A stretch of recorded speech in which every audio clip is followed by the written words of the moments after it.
maybe make it classy, maybe in the hood again act, maybe keep it real with his people, maybe like a preacher, maybe try to still sell, maybe putting on for the shit, maybe he really, maybe probably call a couple million, maybe having 4 or 5 kids. New week, new documenting the journey. Welcome back.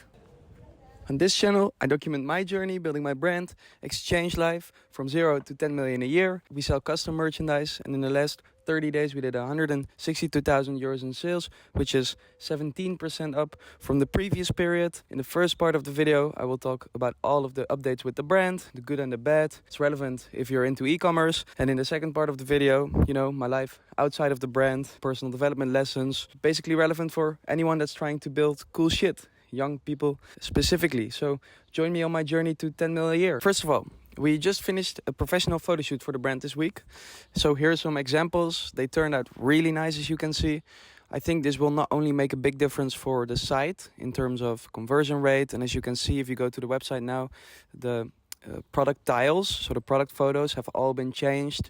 We have overlaid some text on there, and a lot of brands are really boring when it comes down to their product photos, but I really try to communicate the USPs also on the product photos, because people are visual beings. Like, we swipe through the product photos, and the text in the bottom you probably don't even see when you're buying a product. So who the fuck is gonna read your USP on the bottom of your product page? So I kind of wanted to bring back all of the USPs in the product photo. So I would love to hear what you guys think about that. But I think this is so not only great for that, also for ads. So we can make a lot of image ads with this. Here are some examples that we already made with these.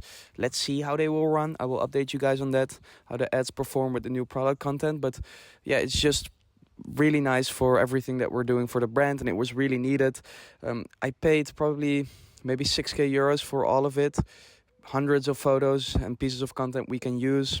Again, not only on the site, but also in ads and in other places. So one of my friends was saying, oh, why are you paying so much, this and that? But I just wanted it to be taken care of well. The girl that helped me do this and set up the shoot, we did it in Dubai. 3 models, people that are on set helping out with the makeup and all of that. I wanted it to be done well, and she helped a brand that I really like. So I thought, all right, let's just get it done the right way. Now also for the site relaunch, which we'll be launching in a few weeks. And then in the future, I can see, okay, can I get cheaper shoots? Because, of course, it's not needed to be in Dubai, but a good photo shoot with hundreds of pieces of content, you can expect to pay thousands of euros for this. And I will easily make this back in terms of performance that I will see from ads that I can create with this content. So again, I don't really look at costs. I look at what does it bring me back. And I think I will definitely profit, even if it's just directly from running the images as ads. I will make back the money that I spent on the shoot. So that will be fine. And then in the future, maybe I can hire some pretty South American models somewhere in South America and have shoots done directly there, where of course the rates are lower and you still have very pretty girls, and maybe I'll do that. But for now, it just needed to be done right, and it needed to be done quickly, and I liked the content that this girl did for this other brand. So yeah, this is the product, and let's see. I wonder what you guys think about it. I launched new products, so earrings, keychains. There's new colors for existing products. So if you go to the bracelet right now, you can select any type of color rope that you want, and then also any kind of color metal attachment that you want. We got many requests for this. Can you do different combinations? Can you do silver and white? Can you do black and gold? Now you can just choose whatever you want. You can do red and rose gold or yellow and silver, and this just makes it an extra level of customized, and they turned out really nice. Also the end product, so the results that we are now able to produce are really nice. So I'm very excited to see what that cost. You cannot now only personalize the engraving on there, you can also now personalize the entire piece. So I think this is just another step up from what competition does. Almost no one does it this personalized, so it makes us more unique. I mean, the product itself, we were kind of the first ones doing it. For example, with the maps designs, of course there were also other people doing it, but we're like building a brand around this. But now I don't think, I've never seen anyone else do it this personalized. So it will just differentiate us even more from competitors, from other places where you could buy something similar. So yeah, I'm really excited to see the reviews coming in for the new colored products, and I'm wondering what that will do, for example, conversion rate or average order value and all of these things. Hopefully, I have to monitor it. It will not kill conversion rate because decision fatigue. So it might also make it too complicated for a customer. But this is something that I will have to see depending on performance. So I will keep you guys updated on that as well. And my creative solution to holding up my camera was not working. This is what you get when you're not a content creator, but someone that's actually running a business. There is even more customization options also for the necklaces. So you can choose the chain type, which means that you can choose either fine links or Cuban links for her or for him. Our products are unisex, but this wasn't clearly communicated yet on the product pages. So it wasn't really clear, and it was very feminine and very, catered towards girls, but it's also for guys. So now the product images or the product tiles, you can clearly see it's for guys. Again, communicating the USPs, but you can also in the options again see that it's unisex. So this is very reaffirming for someone that's either shopping for their boyfriend or a guy shopping for themselves, that it's also for them. Still mainly focused on girls because girls is the main target audience that we are targeting, but also now clearly communicating that it's for guys. And there's even more coming, even more customization options, more things that make it even more meaningful. All of the things that, differentiate us from people that are now selling similar things, Again, that is why I'm not too scared to share everything in these videos, because I'm always already 2 weeks ahead and working on new things and introducing new things. And so that is very exciting, and just getting everything to the next level and making the customization even higher on a better level, more personalized. So that is just something cool in general. I switched up the whole offer. So I talked to you guys before how my friends that are one step ahead, so at around 20 to 30K days, are thinking way more on offer or have a way clearer offer on their side, communicating a better offer. Even the people that I know or know of that are at like 200, 300K days, friends that are maybe just below that, they have a way clearer offer, more, wow, this is like a good offer, like I want to take advantage of this. So I now introduced a buy to get second 50% off offer, because I saw other jewelry brands running this, and I'm going to test this against the buy to get second free offer. The first one, get second 50% off, isn't even that big of a difference in the discount that I give, but because before I did a bundle discount, but it's just communicated way better, and this communication makes such a key difference in conversion rate, even if the discount is the same. So when you go now to the site, when you go to the product page, you directly see what the offer is. You cannot miss it, like everyone understands it, so it just makes a way clearer offer. And then, I got a better deal with production as well. I talked to you guys about how I thought I was overpaying 4 or 5 weeks ago because now I'm meeting more people that are either in the jewelry niche or have been in the jewelry niche. I'm like, you are paying this, you are paying that. I didn't think that was possible. Now I know it is, so I have better production prices. So I'm also able to have more room to give away, discounts or scale against a lower or a higher CPA. So this also helps with that. But hopefully, and I think this doing an offer and a clear offer and testing an offer will make a big difference. So keep an eye on the videos. And I think this is a big thing that will bring me to 20, 30K days in the next few months. So let's see how that will go. Follow the journey to see if I will do that. The agency finished the first email templates, good stuff, basic, good design, but nothing special. They are doing a great job. I will add like an example in here. It just needs to be done, and I think they will do it well. The flows need to be optimized, which they are doing. They need to be redesigned, which they are doing. The campaigns need to be sent out, which they are doing.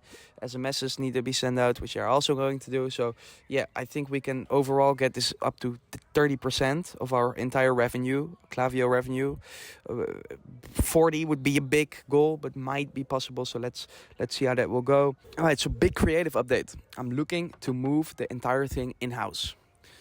Maybe in the future I'll test out different other agencies, but currently the agency, which is very good because it's running the creatives for I think two people that I knew, one currently that are doing big numbers, so multiple $1 million months.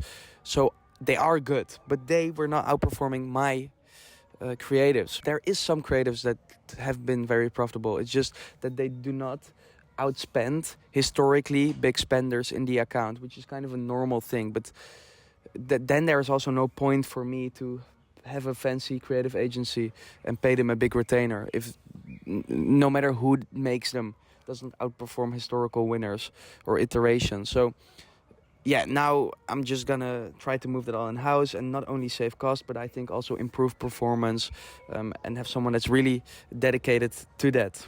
What I do in terms of creatives personally is creative directing and strategizing, coming up with new ideas, communicating with our editors to fulfill it and give feedback, but also communicating, so directing with the creators to create the clips, what they have to create, etc.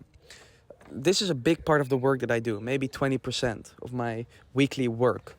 So this, even though I want to do it all myself because they perform better, I don't want to be doing it anymore, I want to hire someone that's involved in that full time and could do an even better job as me if I teach them how I do it and, they're maybe even more creative, etc. And at first, I thought maybe you need to hire someone for this for like 30, 40 euros a month, but an hour, a month, 30, 40 euros an hour. But now I figured out how much the agency pays for their creative director, strategist, and I was completely surprised. I didn't think it was possible. Way less than that. So I want to hire someone maybe 20 hours to full time to focus on this, coming up with new ideas, communicating with the in-house team to output the creatives and directing the creators on creating the clips and following up, etc., etc. I just want to be able to send an idea to someone, and in the next few days I get like an image or a creative back that is even better than the idea. I'm really excited to make something like this work. And again, the agency was really good, and they are now doing an offer as well where they help you actually implement an in-house team. So I'm still going to do that. And that is also an opportunity to hire a pretty girl in South America.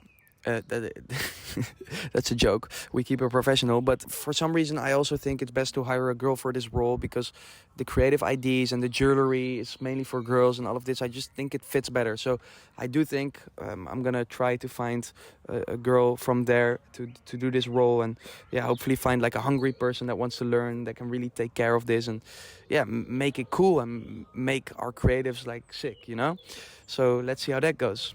That is way better. Come on now. It's not always like you expect it to be or what you want it to be. I noticed something this week that some people don't want to work together or work with me because I might be like too particular or ask too many questions. And this is something that I've heard since I am young and in school. I was always annoying in school because I was also always asking questions, but I ask a lot of questions and I see that some people are kind of getting scared away by that, or I'm very particular in how I want things done.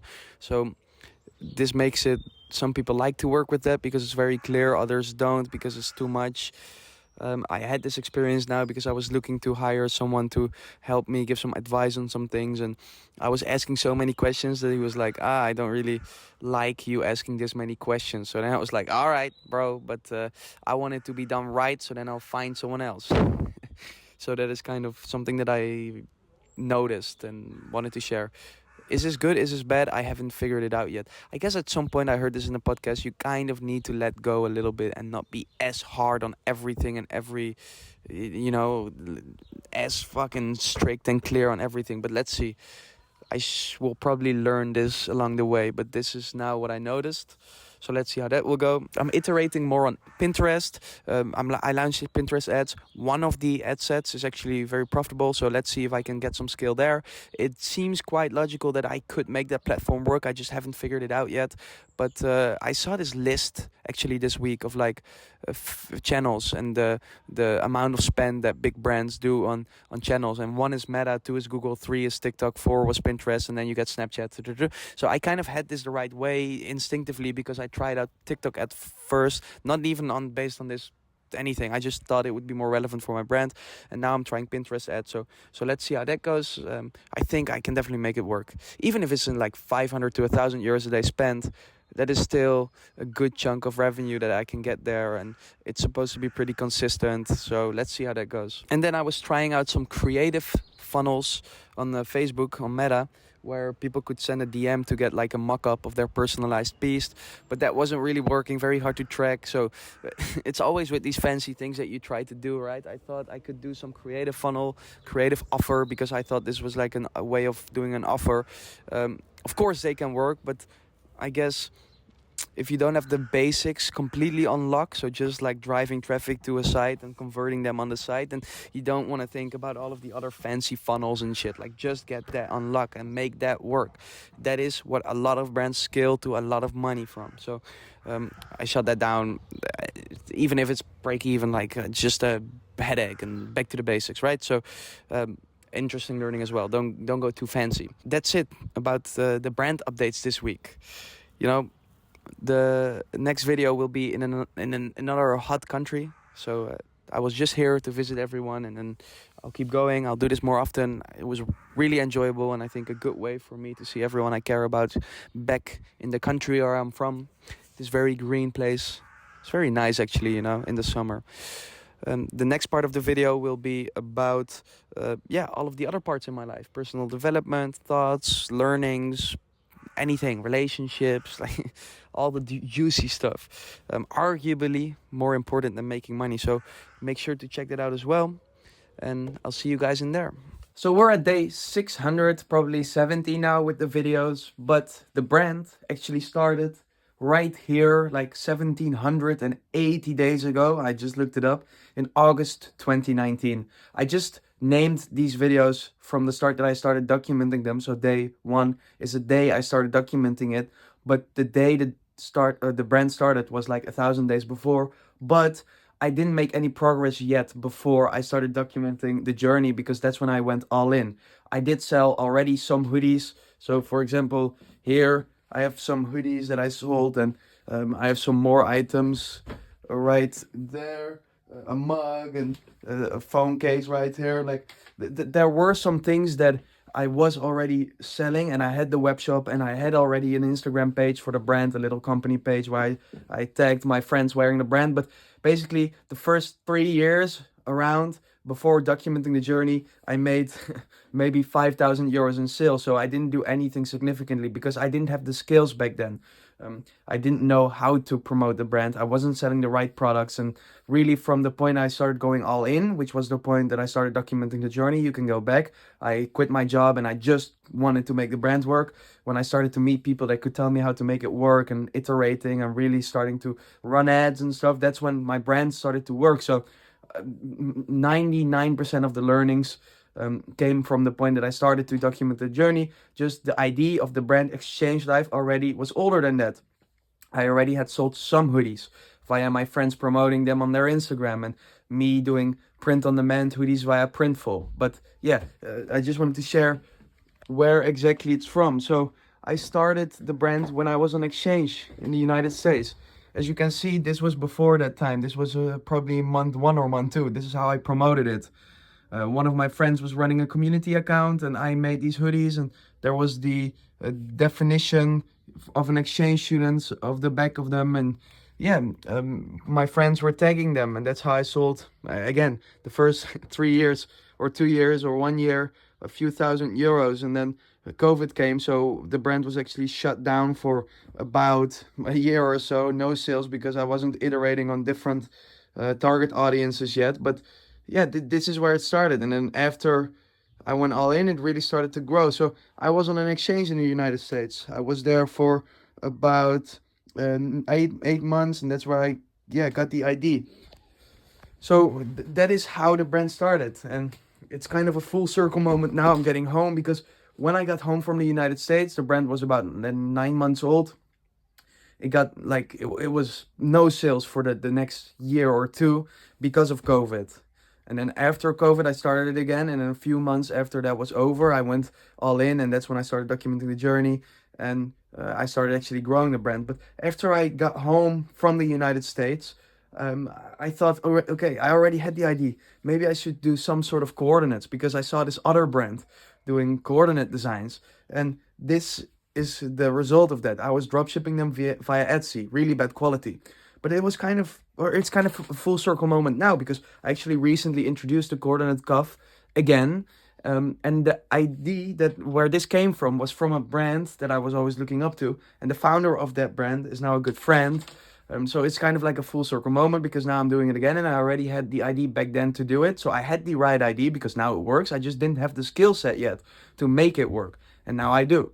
So yeah, it's just kind of an interesting thing how it all goes. And I just wanted to show you, yeah, where the brand came from. There's some more things there. Just now I'm at home, I can show you guys.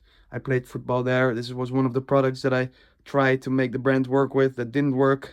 So yeah, it's a little bit more context to the story. In this beautiful green town, I put my car here on park real quick because I got this DM from this guy about documenting the journey.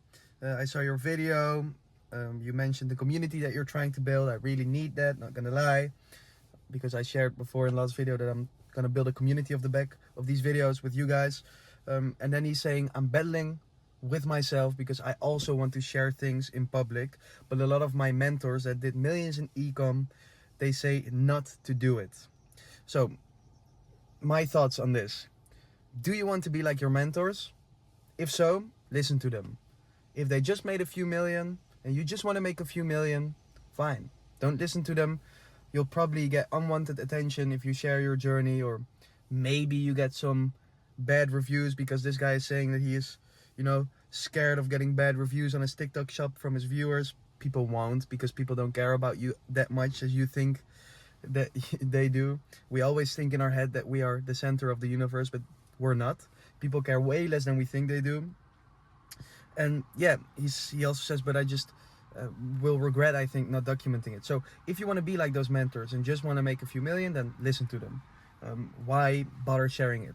Me personally, I don't. So I wouldn't want to be like them if they just make a few million and that's it. You know, I want to make a difference. I want to impact people positively. I want to make my story meaningful and maybe helpful for anyone watching. So for me, just making a few million isn't enough. So I'm sharing what I'm doing, even if someone that's making a few million tells me not to do it, because I don't want to be like them, because I want to do more or different, or not better or worse, but in a different way. I'm gonna make millions anyways. Like, that is no question. So whether I share it, maybe even if it makes my journey a little bit more hard, because yeah, you cannot just get away with things or this or that, or I wouldn't anyways. Also, if I wouldn't be sharing it, maybe we get copycats. If you go back to the videos, I had a few copycats. Fuck it, I'll make millions anyways. Like, it doesn't matter, right? So whether that takes me a few years longer or a few half a years or months because I have to deal with some bullshit, I'll do it, because that will add so much more to my journey. So yeah, for me, that wouldn't be like a reason to not do it. I have friends that make more than millions in e-commerce, and I've talked to them about this as well. What do you think about me documenting my journey? Do you think it's a distraction? Because I'm always trying to hear from the people that I look up to and respect their opinion of, and basically it's always the same. No, like, keep going, keep doing it, keep, you know. But that's for me. So I don't know what it is for you. You have to reconsider your goals. Do you just want to make a few millions as easy as possible, or do you want to do something more unique or something, you know? It's different. It's not good or bad. It's whatever you want. And don't do it if you're just gonna half do it. Like, either go for it and share everything that you're doing, or don't do it, because then you're just bringing in the unwanted eyes without getting the positive returns, because you're not really impacting people or making a difference, etc., because you only share once every 3 months. Like, you're not going to make a difference in that case for me, right? So either go all in and share your shit, or just go all in anonymous and don't share anything. There is no in the middle. If you go in the middle and sometimes post and sometimes flex, it's going to bring unwanted eyes that are not really engaged with your story. They are just there to, like, kind of lurk and see what's going, like, that you don't want that. So don't do it if that's going to be the case. And then you said you were going to be scared of bad feedback, and I, you know, like I said, we're not that important. That you know, that it's not going to happen. People are not going to care that much. There's bikers coming here. I hope they can pass. Yeah, they can pass. So don't be scared of that, because that is just not a thing. And then one more thing I wrote down about that is people are scared that you're gonna steal IDs or copycats or this or that. But like I said in the previous clip, you cannot steal what's in here. I'm already 5 steps ahead, 10, 20. I'm executing, like, whatever. Copycats that are just straight up ripping, you take them down. You can't take them down. That is, they are, it's illegal for them to rip you, like, fully, images and shit. So yeah, every entrepreneur I speak to, they wished they have documented more. They wished they shared more of what they did, and you know, all of this shit. Whether you post it or not, it's up to you, but at least document it. And yeah, basically, yeah, you really have to consider what your goals are and what you want to achieve in life. If it's just money, if it's more than just money, if it's all of this, and then based on that, make a decision and go for it. Either all in or sharing things or not. That's basically my opinion, you know, do with it as you wish. It's kind of cool, you know, coming back here. For me, it's always like a pit stop. Coming back to the Netherlands, being back in this room, like I say, I would do whatever is needed. If I need to move back here, I do it. Like, there is no way for me to lose. So yeah, just getting some good work done and hanging out with people I love, and yeah, just having a good time, I guess. This is why I cannot do too long in the Netherlands. It's fucking June. Look at this. It's been the greatest place I've been to in the past 8 months of traveling. It's nice to be back in the Netherlands, but if I would live here and do the same thing, I don't think I'd be very happy. Sitting inside working all day, you know. Sitting inside working all day with good friends in places with sun is really so much better than, you know, sitting inside by yourself and grinding. But it's the phase we all have to go through. I was here for years before I could ever even go somewhere and sustain myself. My first time in Bali, that was after grinding for a few years by myself in my room. The only relatability I had was podcasts and things I was looking at online, and I'd do it again, you know. I've talked about this before. If I have to sit in this shit again to make shit work, I would do it. But of course, we'll try to prevent it. It's nice to come home. I'm gonna come home a little bit more often now, every few months for a few weeks, instead of longer time back and then longer time gone, because it's really nice seeing everyone again. But for me, it's good to get out again when things start to become routine again. So 2-3 weeks is, yeah, great for me to see my family again, and do that every few months. I think, yeah, that's just the way I'm gonna do it moving forward. Went from Affiliate World in Dubai to Comic-Con in the Netherlands in the name of being a good brother, you know. Maybe I'll find my future wife here. So I just went to the gym up here. It's kind of cool. You can see it from here. It's something I wanted to share is that in Ibiza, so the week before this week, and here, I haven't been going to the gym that much. And this thought immediately creeps up in my head, which is, you're getting smaller, you're getting weak, you're getting smaller. And I don't know if you guys can relate to this, but it's just something that is always in the back of my head. If I don't go to the gym, for example, I think it is rooted into some sort of insecurity. Anyways, I've talked about this before. I just did a hard workout and I'm not weaker. So this is a false belief. This is not true, but this is something constantly in my head, probably having to do with not feeling good enough, where I'm not enforcing the me being good enough if I don't go to the gym. So then I get that thought in my head, but I'm not weaker. Yeah, I'm trying to find like a nice gym here now that I can come back to when I'm in the Netherlands. It's nice. Like, I've realized have a kind of decent gym, because then I look forward to going there. I'm kind of spoiled now with the gyms traveling because they've all been so nice. But yeah, back to it. Did a hard workout today. I've been running more as well, which is going easier and easier. I hate running. That's why I do it. That's why I love it. So getting better at that. I want to get more functional. I didn't end up fighting actually in Bali because I found a nice gym and then I was almost going already. But this is like kind of an excuse as well, right? Because not all of the circumstances, or you have to have a good gym, you have to do something new. But for me, when it's something new, it's just a little bit more uncomfortable. In this case with fighting, that I want like a solid gym. And now I think because I'm going to be traveling, it's going to be hard finding a gym. I'm gonna just get like a coach or a private boxing coach to start with, and just do that a few times a week. So yeah, getting more functional, getting back to it in the gym. Don't forget, you gotta go hard on yourself physically as well. And yeah, just great to be back at it and not have that thought in my mind, you know. Let me put you guys down. So I'm looking into doing some health tests. I've always been thinking that I want to do some things, or as much as I can, for preventative health things. So, for example, blood testing or a DNA test. And I reached out to some guys that I know that do this, but they're charging like 2K to do a blood test and a DNA test and then to analyze it. But then today I was with one of my friends. I was in Germany, one of my friends that I met in Bali. And then we were like, can you not just test yourself and upload that stuff to some AI and then let him analyze it and see what your deficiencies are? Because at first my stance was always like, I don't take any supplements. I don't want to take any supplements. Like, I want to live naturally. But now I'm like, why not supplement the deficiencies that you have? So for example, maybe I'm magnesium deficient and I'm not even realizing this, but that does affect me in my day-to-day well-being. Then I should just take magnesium well-being and not be hard-headed and not take any supplements. So I kind of changed my stance on that. So I want to do a blood test and a health test, so DNA test. So that's what I'm going to do. I'm not sure where yet, so I'm just gonna order some random health or some random blood test that tests all of the important values, and DNA test as well, just because I want to do as much preventative things that I can do. So I was talking with my friend in Germany about this, my friend Felix. You guys have seen him in the Cape Town video. I think a lot of people probably say they are depressed or they feel bad without realizing what's going on really in their health or their life.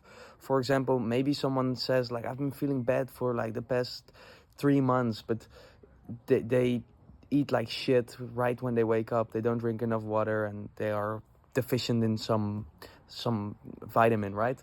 All of these things make them feel groggy and bad, but because people do not realize this or are not aware of this, they just think there is something wrong with them. Where if you just take care of the basics and you make sure that all of these things are right and correct, then you would feel a lot better. But yeah, of course they don't teach this at school, so people don't have no idea about their day-to-day health. So yeah, it's a random health update. You know, I thought I wouldn't have enough to talk about while I was in the Netherlands these 2 weeks, but I think this video ended up being quite nice, and I did end up having a lot of thoughts that I could share. So yeah, I don't know. I was worried I wasn't gonna have enough to talk about, but then end up enough. I mean, I guess you always have realization and new thoughts and new learnings, no matter in what environment you're in. Actually, the environment changed, even if it's back to the Netherlands where I've been before, because it's a change now for me. It's more new than old, right? Because it's been so long since I've been here.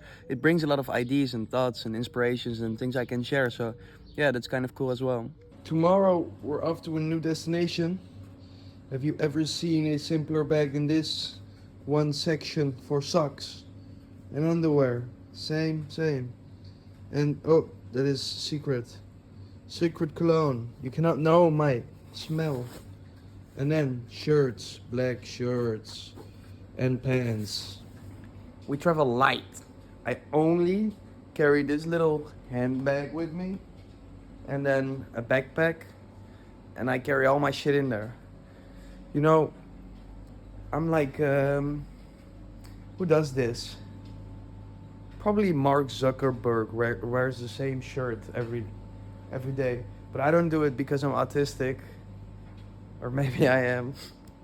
I do it because I once had this thought: why don't people always wear their favorite outfit? I know you for sure have this one outfit where you are like, when you have that one on that day, you feel fresh. You feel like, yeah, like I feel good. But then the other days you don't feel that because, you know, that one outfit is in the fucking washer or some shit. So why don't you wear this one outfit every day? When I realized that I felt that way in that one outfit, since then I just wear the same fucking outfit. That's why I always only wear black. Same shirt, same pants, sometimes shorts if it's hot. But same, you know? I just always want to have that feeling like, yeah, I feel like I'm the man. And then I put this thing on and I feel like a nerd. One thing I realized coming back to the Netherlands is that I think everything is taken care of and everything works. Even these people here, like the protection, it feels like proper protection that I can trust. For some reason, when I'm in other countries, I'm a bit skeptical about all those things. But the Netherlands, everything works, everything's taken care of. So yeah, like the more I'm away, the more I appreciate the Netherlands. Oh, maybe I get patriotic as I get older, but we're out now to another sunny country. So yeah, I'll see you guys in the sunny country.